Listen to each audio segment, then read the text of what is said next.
उत्तर प्रदेश के मेरठ में एक सनसनीखेज मामला सामने आया है, जहां 41 दिन पहले दफनाए गए एक शख्स की लाश को कब्र से निकालकर पोस्टमार्टम के लिए भेजा गया है। मृतक की मां ने अपनी बहू और उसके परिवार पर बेटे के कत्ल का इल्जाम लगाया था, जिसके बाद कोर्ट के ऑर्डर पर यह कार्रवाई की गई।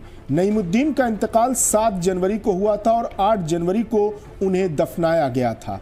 परिवार ने इसे नेचुरल डेथ बताया था, लेकिन मृतक की मां को इस पर शक व शुबहा था। उन्होंने इल्जाम लगाया कि उनके बेटे का कत्ल किया गया है। इस मामले को लेकर उन्होंने कोर्ट में याचिका दायर की, जिसके बाद जांच के आदेश दिए गए। कोर्ट के आदेश मिलने के बाद पुलिस और प्रशासन की टीम ने कब्रिस्तान पहुंचकर शव को बाहर निकाला। ये कार्रवाई रेलवे रोड चौराहे के पास माई का तकिया पूर्वा महावीर कब्रिस्तान में की गई।